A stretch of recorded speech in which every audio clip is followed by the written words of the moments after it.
게스트. 안녕하십니까. 여러분, 반갑습니다.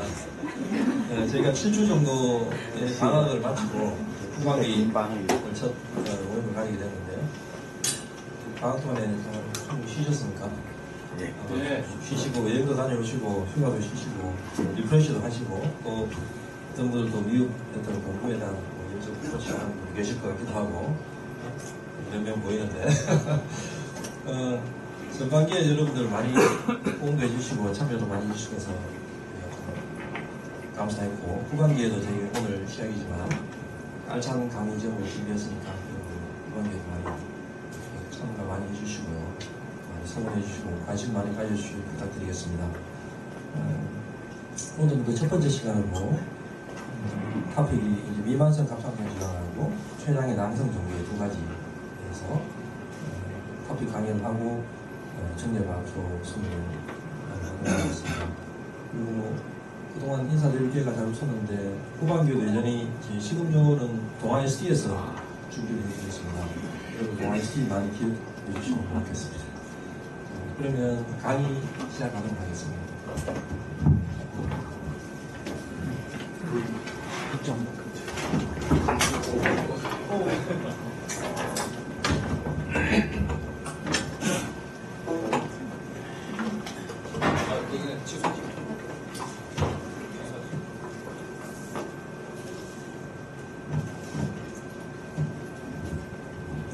안녕하십니까. 미만성 갑상선 질환 강의를 맡게 된 건물경대학내과 박세진입니다.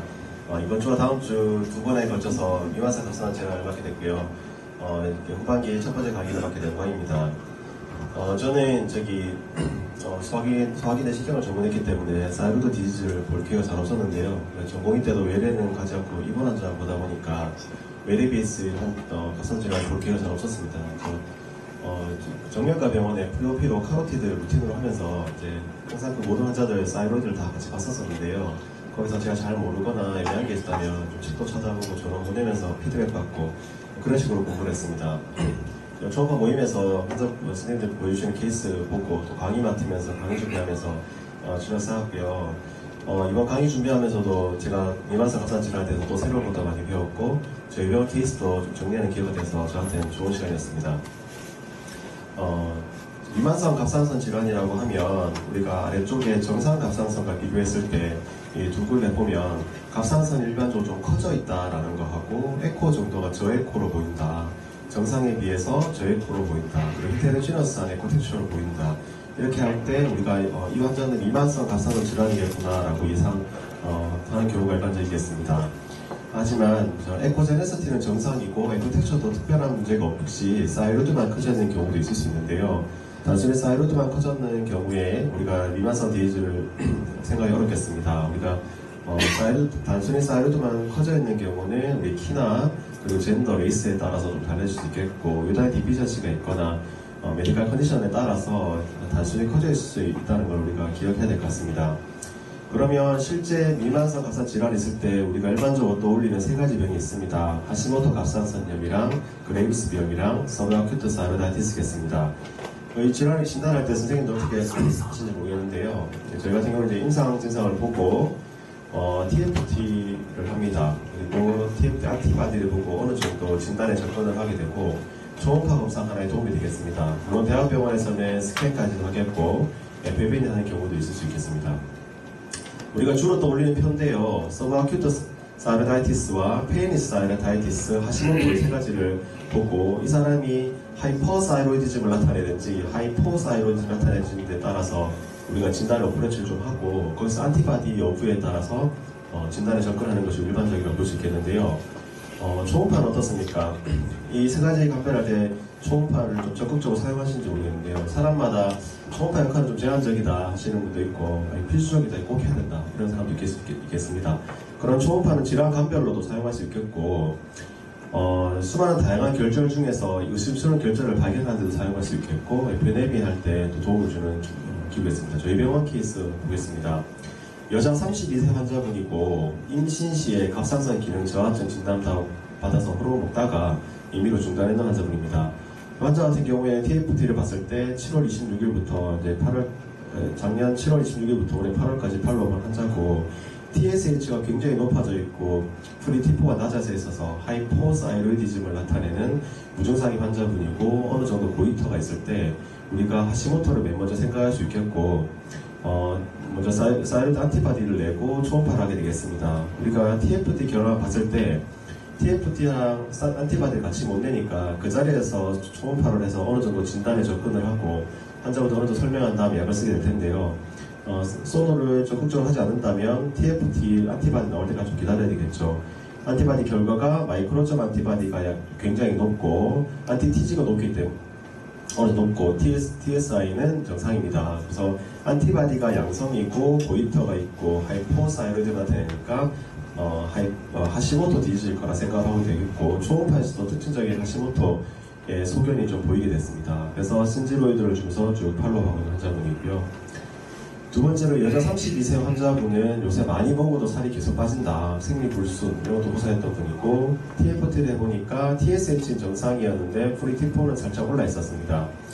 안티마이크로점이 많이 높지 않고 안티티지가 높아서 이 정도 했으면 이제 원장님들은 이제 사이로다이티스를 생각하면서 이제 환자분 보게 되겠습니다. 하지만 초음파로도 좀 도움을 받을 수 있습니다. 초음파를 봤을 때 에코가 헤테로지니어스 하고 약간 하이포한 리전이 있으면서 약간 결절 양상으로 보이는 경우도 있고 도플러를 띄었을 때 도플러가 증가되어 있지 않습니다. 하이퍼사이로이디즘이면서 도플러가 증가되어 있지 않으니까 우선 사이로다이티스도 생각할 수 있겠고 하시모토에서도 하이퍼사이로이디즘으로도 나타나는 경우가 간혹 있으니 그런 것들의 특징적인 소견이 없나 초음파로 좀 볼 수 있겠습니다. 이분은 보다 보니까 사이로이드 노들도 좀 보였고 노들을 조금 자세히 보다 보니까 저에코에 약간 스피큘레이션 되어 있는 저에코의 노들도 같이 확인됐습니다. 이 환자 같은 경우에는 TFT 같은 경우는 금방 좋아졌고 금방 좋아졌기 때문에 사이로다이티스였구나 라고 생각할 수 있겠고 저 노들은 지금의 하이퍼사이로이디즘하고 관계없다고 생각했지만 노드 모양이 악성을 전혀 배제할 수 없어서 FNA에 의해서 성급병원 보냈습니다. 그 다음 케이스입니다. 여자 51세 환자분이고 최근에 피로감 증상이 있다 해서 왔고 TFT를 해보니 하이퍼사이로이디즘을 보였습니다. 환자에게 전화로 하이퍼사이로이디즘 있으니까 초음파랑 TFT 안티바디 측정을 하자고 환자한테 연락을 드렸고요. 환자분은 펄로 로스 됐었는데 3개월 뒤에 감기 때문에 병원 왔다가 그 갑상선 전문하는 병원에 가서 TFT를 했다 괜찮아져서 치료 종료를 했다고 했습니다. 초음파는 하지 않았다고 해서 병원에서 하자고 했고 초음파에서는 노들이 발견되었습니다. 그래서 TFT 하이퍼사이로이디즘이 있는 거하고 이 노들은 관계없을 수 있겠지만은 이런 노들을 발견하는 목적으로도 소노를 좀 활용할 수 있겠다 생각했습니다.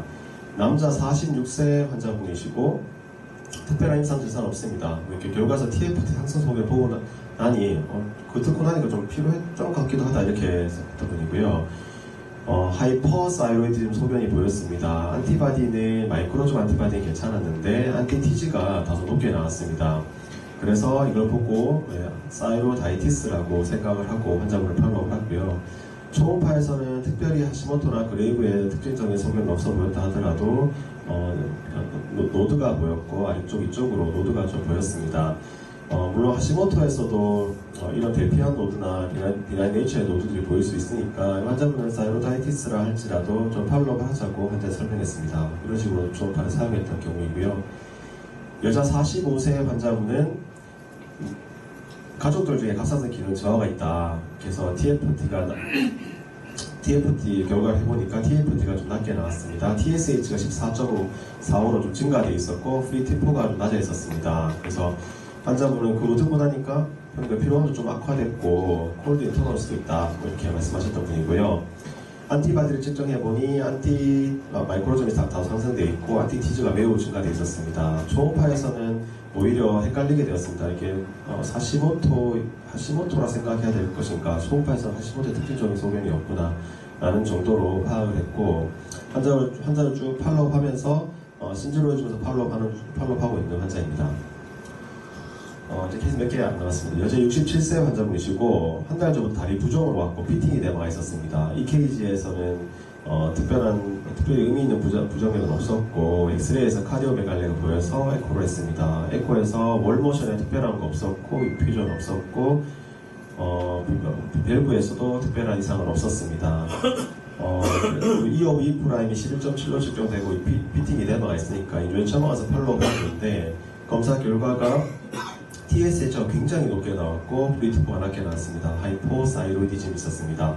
그래서 하이포사이로이디즘 보고 안티바디 검사를 내고 바로 초음파를 받고, 초음파에서 하시모토 사이로이디티스에 합당한 경과가 보여서 센지로이드를 바로 사용하고 안티바디 측정에 확인해 보았습니다. 안티바디에서는 마이크로즘 안티바디와 안티티지가 양성이 있어서 하시모토로 쭉 약물을 사용하면서 팔로우하고 있는 환자입니다. 여자 59세 환자고 전신 문역감, 피로감 점점 악화된다 이렇게 나왔습니다. TFT를 해보니까 TSH 매우 낮아있고 프리티포가 증거되어 있어서 하이퍼사이로디즘이 확인됐고, 하이퍼사이로디즘 원인 감별을 위해서 바로 초음파로 받고, 초음파에서 고유터가 있으면서 도플러는 되게 항진되어 있지 않았습니다. 그래서 사이로다이티스로 생각하고 환자한테 약물을 처방하였고, 향후에 안티바디 측정을 해보니 안티바디는 음성이 나왔습니다. 그래서 지금 8월 29일까지 팔로우업하고 있는 환자분입니다.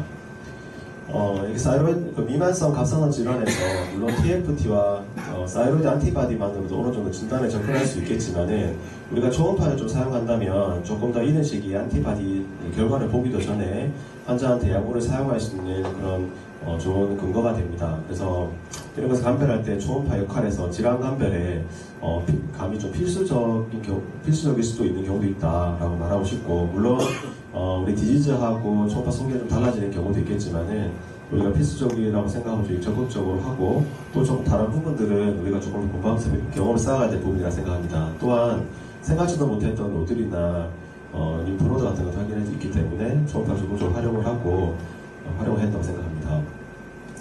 이 미만성 사이로이드 디지즈를 이렇게 정리하기 위해서 제 나름의 프로토콜과 강의 들은 것들 하는 것보다는 리뷰 아티클 하나 좀 정리하는 것으로 강의를 해야겠다 생각했고, 리뷰 아티클은 경북대학교 전지현 교수님의 미만성 갑상선 질환 및 갑상선염의 초음파 소견이라는 리뷰 아티클을 좀 정리해봤습니다. 그래서 오늘은 첫 번째 시간에는 하시모토 디지즈를 좀 정리하는 걸로 좀 계획했고요. 갑상선염이라면 잘 아시겠지만 갑상선에 발생하는 입성 질환입니다. 조직학적으로 면주선 침륜으로 인해서 갑상선 기능에 변화가 생기는 건데요. 그 원인으로 대표적으로 감염하고 자가면역 질환을 생각할 수 있겠는데요. 그래서 감염이라면 서브아큐트 사이로다이티스, 자가면역 질환이라면 하시모토 디지즈를 생각할 수 있겠습니다. 그래서 서브아큐트의 감염성 질환과 포스트팔툼 내지는 하시모토의 자가면역 질환을 조금 더 가까운 두 가지 병들을 생각할 수 있겠는데요. 이게 이제 갑상선에 생길 수 있는 초음파 소견입니다. 우리가 초음파 보고도 어느 정도 진단에 접근할 수 있을 거라 생각합니다. 약간 고이터가 있고 헤테로지너스하고 저에코의 고텍출을 보인다. 그리고 사이로이드 일부에 국한된 결절 형태로 보이거나 아주 위축된 소견을 보이는 것으로 갑상선 초음파만으로도 환자 진단에 좀 접근할 수 있다고 생각됩니다. 우선 하시모토 사이로다이티스를 간단히 정리를 해보겠습니다. 고이터를 동반한 하이포사이로이디즘일 때 가장 흔한 건 하시모토라고 되어 있고요. 하시모토는 림프구가 사이로이드 안티젠에 감작돼서 이 안티바디를 생성하는 자가면역 질환인데, 이게 이게 사이로이드 실질의 침륜을 일으켜서 사이로이드 요포를 파괴하고 그래서 이게 갑상선 기능 저하를 일으키는 것으로 되어 있습니다. 일반적으로 무증상의 갑상선으로 우연히 발견되는 경우가 많고 여성에서 호발하고요. 대부분의 경우 갑상선 기능 정상인데 20%에서 갑상선 기능 저하증을 나타내고 또 5%에서는 갑상선 기능 항진증을 나타낸다고 되어 있습니다. 고이토 환자에서 갑상선 기능 항진증 소견이었고 항체가 양성이라면 우리가 진단을 쉽게 할 수 있겠고요. 항체가 음성인 경우에도 초음파 검사가 하시모토 디지즈를 시사하는 바가 있다면 또 진단에 도움이 되겠습니다. 그래서 이게 대표적인 하시모토 사이로다이티스의 전형적인 소견이라 할 수 있겠는데요. 약간 고이터가 있겠고요. 아이소에코가 갑상선 정상 실질처럼 보이는 부분도 있고, 이 주변으로 아주 저에코가 전명하게 보이는 부분도 있겠습니다. 그리고 섬유화가 되었는지 아니면 정상 조직 일부인지 아이소에코 내지는 하이퍼에코가 부분도 보일 수 있겠고, 이 갑상선의 일부에서 아주 저에코의 결절처럼 보이는 부분도 있겠습니다. 이 조직하고 비교해보면 이런 정상 조직하고 염증성 세포가 침륜된 조직을 봤을 때, 염증세포가 침륜된 조직은 굉장히 조직이 치밀하여서 저에코로 보이게 될 거고, 안에 정상 결절은 아이소에코하게 보일 수 있겠다는 걸 생각할 수 있겠고요. 그래서 이런 건 정상 조직, 염증이 침륜된 부분이 조직에서 이렇게 보일 수 있겠습니다. 그러면 이 하시모토 갑상선염의 그 초음파 특징을 몇 가지 딱 카테고리라고 해서 말로써 설명해 보려고 합니다.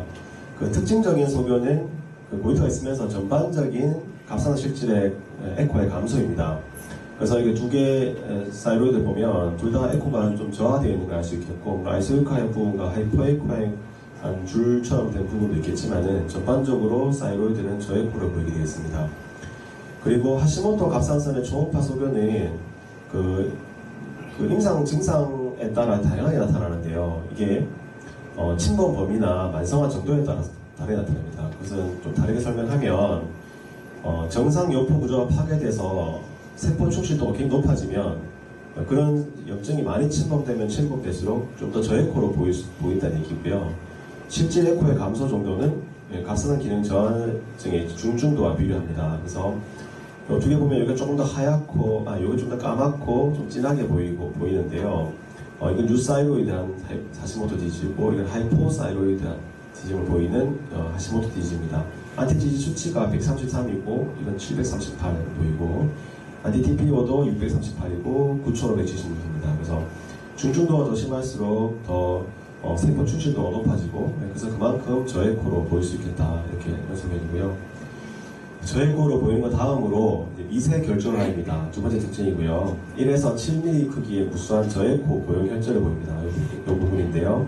전반적으로 아이세코 해관부 사이에 아주 저에코의 결절처럼 보이는 부분들이 있습니다. 마이크로 노듈레이션이고요. 조직학적으로 형질세포 침륜이 있는 실질 조직이지만 그 섬유성 격벽, 섬유성 하얀 격벽에 의해서 분리되어 있기 때문에 이런 결절, 또 내지는 이런 결절, 작은 결절로 보이시겠습니다. 초음파를 눈에 좀 붙이면 좋겠습니다. 세 번째로 아까도 잠깐 언급드렸지만 고이터를 보인다는 거고요. 네 번째로 도플러를 했을 때 하이퍼하게 보일 수도 있습니다. 그러니까 도플러가 항진되게 보일 수도 있겠지만은 일반적으로는 정상으로 보이고, 항진돼 보인다면은 갑상선 도멜의 수피리어 아테리나 인피리어 아테리의 빅시스톨 베러스들을 재어서 그 40 이상이 측정되는가 보면 되고요. 거의 이건 정상 범위이기 때문에 그레이브 병가에 감별을 할 수 있는 부분이 있습니다. 물론 그레이브 병가 감별할 때는 하이퍼사이로이디즘을 나타내는 하시모토일 때 해당되는 내용일 거고요. 그 섬유화가 진행되면, 이렇게 섬유화가 진행되다 보면은 그 섬선 중격이 이렇게 생기다가 나중에는 갑상선이 위축돼서 아주 작게 보이게 되겠습니다. 또한 하시모토 사이로이디즘은 국소 결절의 형태가 나타나는 경우도 있겠는데요. 정상 사이로이드에 아주 국소 결절이 있어서 이걸 하시모토로 좀 생각하기는 초음파 봐서는 좀 어려웠을 거고, 이런 경우에 FNAB를 하게 될 거고, 실제 FNAB의 5% 정도에서는 우리가 하시모토 디지에서 하게 되는 경우가 있다는 통계도 있습니다. 그래서 다시 한번 하시모토 디지의 그림을 좀 보면은 아까 다 봤던 그림이지만 전반적으로 고이터가 있을 수도 있고 없을 수도 있는데요. 고이터가 있으면서 전반적으로 저에코이고 섬유성 격벽들로 유지되면서 마이크로 노듈레이션이 보일 수 있습니다. 그래서 섬유성 고이터, 저에코, 마이크로 노듈레이션, 섬유화 격벽 이런 것들을 생각하면 하시모토를 좀 접근하기 좋겠고요. 사이로이드 보면 정상 사이로이드와 염증이 침륜된 사이로이드를 봤을 때 저에코 대부분은 염증이 침륜되어 있어서 저에코로 보일 거고, 정상 사이로이드 조직은 아이소에코하게 보이겠습니다. 아주 심하게 염증이 세포되어 있으면 이렇게 완전 결절처럼 구분돼 보일 수도 있겠고요.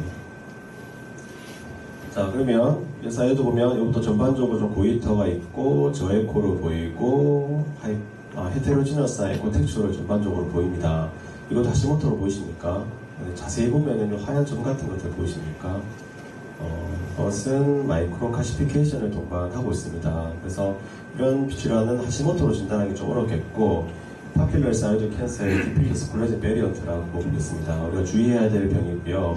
PTC의 0.8%에서 5.3%가 이렇게 보일 수 있고, 디퓨즈 고이트 있는 환자에서 이렇게 진단되는 경우가 있습니다. 주로 유사이로이드고 여성에 많고 우리가 사이로다이티스로 우리가 오인하기 딱 좋습니다. 하지만 마이크로 칼시피케이션에 주의하고 주변 림프노드를 잘 살펴서 악성의 림프노드가 있는지 없는지 꼭 확인해야겠습니다. 그래서 우리가 좀 저에코로 보이고 헤테로지너스가 보인다고 다 하시모토로만 생각할 게 아니라 드물게 이런 것도 있다는 것을 우리가 기억해 둬야 될 것 같습니다. 우리가 하시모토 사이로다이티스를 볼 때 항상 마음에 생각해야 될 것은 림포마라고 생각합니다. 물론 림포마는 굉장히 빈도가 낮고 실제 하시모토 사이로다이티스 진단받은 환자 말고 첫 진단에 우리가 잘 못 보기 때문에 관가할 수 있지만 하시모토 사이로디 자체가 사이로이드 림포마의 위험 인자이기 때문에 우리가 주의 있게 하고 내용도 좀 봐야 될 것 같습니다.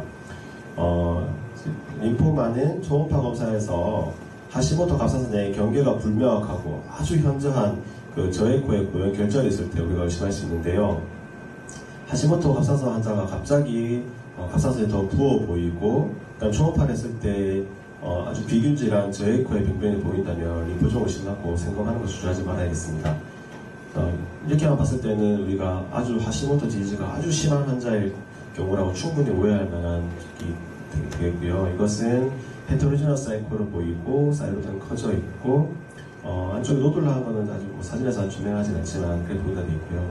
여기는 전체 사이로이드에서 이 부분만 특히 결절이 더 심합니다. 그래서 구분해서 봐야 될 것 같고 아주 이레귤라 쉐입하지만은 그 바운더리가 아주 클리어하고 아주 저에코에 칼시피케이도 좀 포함되어 있어서 이런 경우는 우리가 림포마를 충분히 의심할 수 있을 것 같고 이런 경우에는 꼭 전원을 시켜보겠지만 이런 경우에는 우리가 자칫 첫 환자라면은 아주 오인하기 좋기 때문에 림포마를 항상 생각하면서 초음파를 해야 될 것 같습니다. 환자 같은 경우에는 우리가 일반적으로 하시모토의 아주 심한 하시모토 디지즈라고 생각할 수도 있겠지만은 이건 평소에 보던 것보다 너무 저해보다라는 생각을 하셔야 될 것 같고 그리고 그 내부에 아주 약간 낭성 변화를 보이거나 주변 림프노드 봤을 때 우리 일반적으로 보는 비나인 림프노드가 아니라 좀 동그랗고 좀 대칭적이지 않은 이런 악성을 시사하는 어떤 림프노드가 있다면 우리 림프마도 주의해야 되겠습니다. 하시모토 사이로이다이티스에서 유도암이 발병이 더 많이 많느냐, 연관성 어떠냐 이런 거에 대해서 아직 왈가할 면이 좀 있고요. 하시모토 사이로이다이티스에서 악성결제 특징이 조금 더 특별한 악성결제 특징이 있는 건 아니지만 일반적인 악성결제 특징이지만 워낙에 하시모토 사이로이다이티스 자체가 그 실질 자체가 헤테로지너스하기 때문에 그 사이에 노들이 있어도 우리가 자칫 간과하고 넘어가는 경우가 있을 수 있겠습니다. 그래서 하시모토 사이로이다이티스에 있는 환자에서는 그 일반적으로 노들이 보일 수 있다 하지 말고 조금 더 자세하게 그 안을 내부를 살펴봐야 될 것 같은데요. 이 파빌러리 카시노마 케이스입니다. 정상 사이로이드의 염증이 이쪽에 염증이 조금 더 심하게 있구나, 헤테로지너스하고 정상 림프세포와 염증 세포라고 생각할 수 있겠지만은 여기에서 FA 대비를 했을 때 파필레 카시노마 나왔고요. 실제 이런 경우에는 우리가 트랜스버스를 롱지턴으로 바꿨을 때 아주 명확한 경계가 나타나지 않는데요. 이 같은 경우에는 트랜스버스 바꿨을 때 명확한 경계가 나타나기 때문에 그리고 주변에 할로도 좀 보이고 해서 우리가 파필레 사이로이 캔서를 충분히 의심할 수 있을 만한 논이라고 생각합니다. 생각하지 않으면 보이지 않지만 생각하면 보일 수 있다고 생각하고요. 물론 칼시피케이션이 있으면 굉장히 좀 쉽게 접근할 수 있겠지만 이런 것들은 좀 자세히 봐야 보이지 않을까 그런 생각이 듭니다. 여기서는 어디 파필레 사이로이 캔서가 보이십니까? 여기도 결절처럼 보이고 결절처럼 보이고 결절처럼 보이고 결절처럼 보일 수 있겠습니다. 그래서 의심하는 경우에는 방향을 바꿔가면서 봐야 될 거고요. 여기는 단순 하시모토 사이로이다이티스였고 결절은 없었습니다. 그래서 주의 있게 생각하고 방향을 바꿔가면서 경계를 봐야 된다고 생각합니다. 경청해주셔서 감사합니다. 하시모토 사이로이다이티스하고 파피럴 캔서하고 그 인시던스가 높아진다고 그렇게 보고되어 있습니까? 그 책에는? 여기 리뷰 아티클에는 그 하시모토가 있다고 PTC가 더 자주 생긴다 이런 보고는 없고 그 연관성에 대해서는 왈가왈부한 면이 있다 이렇게 적혀있었어요. 옛날에는 그 하시모토에서 파피럴 캔서 많이 생긴다고 그랬는데 요즘은 그 유의한 관계 없다 쪽으로 또 많이 책에 나오니까 우리 때 배울 때하고 좀 틀리죠. 실제로 하시모토 사이로이다이티스에서 파피럴 캔서가 동반되면 감별이 굉장히 어려워요. 이게 아까 보면 저기 결절인지 아닌지 알 수 없거든요. 그래서 결국은 좀 크면 이제 FNA를 하는데 FNA도 세포가 잘 안 나와가지고 진단율이 좀 떨어져 버리는 거다 보니까. 아까 마이크로 모듈레이션 그런 것이 나왔는데 그 기준이 7mm로 되어 있는데 혹시 왜 7mm인지 그 기준 아시는 분 무슨 예, 그 내용은 사실 그쪽을 마이크로 노듈레이션은 뭡니까? 그러니까 하시모토 마이크로 슈도 노즐 말이죠. 예, 예, 마이크로 이래서 7mm 크게 합니까? 예, 그러니까 저거는 사이즈에 그게는 없죠. 8mm 이상, 9mm 이상 되면 뭐 FNA를 해보는 게 좋다. 아, 그런 기준 정도는 될 겁니다. 아마 너무 작은 슈도 노즐 같은 거는 슈도 노즐인지 뭔지 알 수가 없거든요. 그러니까 5mm가 보통 우리가 FNA 기준에 들어가니까 아마 7mm 하는 걸 썼을지도 몰라요. 하시모토에서도 그 노즐이 한 8mm, 9mm 되면 바이옵시를 FNA FNA를 한번 해보는 게 해보는 게 안 좋겠습니까? 실제로는 해보면 잘 안 나오는 경우도 있어요. TFT하고 초음파 소견만 가지고 이제 기능 저하나 항생증이 진단됐을 때 신지로이드나 메트마저 이렇게 쓰십니까? 아니면 안티바디가 나올 때까지 기다리십니까? 환자 증상에 따라 좀 다르게 하는데 사실 개원 초기에 지인들이 좀 많이 왔었는데요. 집이 멀다 보니까 일단 증상이 별로 안 심했는데 써는 경우 있습니다. 그래서 TFT가 항진돼 있고 초음파에서 도플러가 굉장히 좀 간단해 보여서 메트마저를 바로 썼었는데요. 그분은 가서 지금 저하에 빠져서 우울증까지 오고 막 그러셨던 경험을 하고 나니까 환자분 증상이 심하지 않으면 제가 확신이 있더라도 안티바디를 봐야겠다 생각을 하고 있고요. 그 경우에 따라서는 신지로이드 사용하는 경우는 그냥 사이로다이티스 같은 경우에는 초음파로 좀 연락되면서 이제 설명을 먼저 하는 경우가 있습니다. 안티바디 봐야 된다 이렇게 설명하는 경우가 있는데 제가 이렇게 하게 된 거는 제 이명을 한 건 아니고 임상 초음파 학회 강의에 동영상 강의에서 교수님들이 사이로도소노마 먼저 보고 기어가에서 안티바디 늦게 나오니까 사이로도 보고 좀 그런 경험을 쌓아서 약을 먼저 써도 좋지 않을까 그런 기한이 있는 강의를 듣고 나서 좀 있었습니다. 김동선 생각은 어떻습니까? 저는 하이퍼사이리즘은 조금 결과 나올 때까지 보는 게 좋을 것 같아요. 왜냐하면 환자들 중에서 한약이라든지 뭐 이상한 약 굉장히 먹는 사람 굉장히 많거든요. 하이퍼사이리즘화가 약 다 끊으라고 하고 보고 나면 좀 TFT가 정상되는 수도 많거든요. 그래서 하이퍼사이리즘 좀 기다려보고 갑상선 저하증은 올드에이지나 이런 카디악 프로그램이 없으면 나는 조금 일찍 이렇게 메치마졸은 좀 조심해 쓰고 그 신지로이드는 조금 인디케이션 없으면 빨리 써버리는 경우도 있습니다.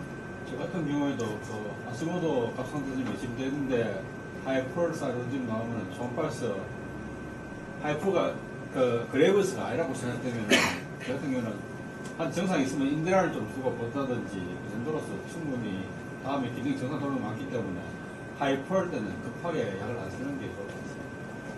약을 진짜 우리나라 사람들은 많이 먹는 것 같아요. 그 갑상선 약뿐 아니고 다시마, 건강식품, 특히 여자들은 살 빼는 약에 그 사이로이드 호르몬이 들어가 있는 사람도 있습니다. 살 빼는 약에도 들어가 있어요. 가진 것도 아까 전에 그게 도플러가 떨어지는 거 아닙니까? 정상이 올라간다. 예. 거기 이제 인플라메이션, 그 책에서도 리뷰 아티클에서도 거기 인플라메이션의 정도에 따라서 인플라메이션에 강하면 도플러가 좀 세게 나오고 또 하시모토가 그 인플라메이션이 좀 떨어지는 상황에서는 도플러 정상으로 나오는 이렇게 코멘트가 있었고요. 이게 리뷰 아티클인지 제가 봤던 교과서인지 모르겠는데 그거는 떨어지고 그거는 TSH하고 관계 있어요. 예. 거기 하시모토의 디스트랙션 되면 남아있는 사이로이드 그랜드가 펑션을 마해야 되거든요. 그러면 우리 몸에서 TSH가 분비되면 TSH가 바스큘라리티하고 관련이 있다고 하거든요. 그러니까 완전히 갑상선에 녹아보면 아무리 TSH 많아도 바스큘라리티 있을 건 없지요. 지금 하시모토 갑상선염 진단이 되면 스티로이드를 언제까지 쓰세요? 저는 환자분한테 사실은 말씀을 평생 씁시다 이렇게 얘기를 하고 영양 0.75 정도 해서 이제 좀 끌고 6개월에 한 번씩 피검사 합시다 이렇게 혈 검사 합시다 이렇게 설명을 하는데요. 아직 제가 하시모토를 오랫동안 팔로우 가본 적이 없다 보니까 설명을 하게 되는 것 같습니다. 쌤들 혹시 뭐 중간에 가다 오토 안티바디가 네거티브가 되거나 뭐 유사율이 되면 조심스럽게 끊어볼 수도 있다고 얘기합니다. 그런 경우도 있지만 쓰다 보면은 오히려 하이퍼로 나오는 경우도 있잖아요. 그렇죠. 그런 경우에는 어떻게 하시겠습니까? 하시모토를 팔로우 가는 중에 하시모토에 신주를 쓰다가 하이퍼로 신주를 썼는데 팔로우 가다 보면은 TFT가 그 하이퍼로 될 수가 있다고. 네, 맞습니다. 그런 경우에는 어떻게 약을 끊습니까? 아니면은 저기서는 그대로 주고 팔로우 합니까? 아니면은 어떻게 하면 좋겠습니까? 이제 물론 수치 한 번에 바로 바꾸지는 않지만 이렇게 쭉 팔로우 하면서 용량 조절을 해서 실제로 이거 환자를 쭉 보다 보면 이게 너무 또 양이 또 많이 들어가는 경우에는 좀 줄이기도 하고 그래서 TSH가 그래서 그 하시모토 같은 경우에는 TSH를 기준으로 보고 있고 그레이브스 같은 경우는 트리티풀 기준으로 용량 조절하고 있습니다.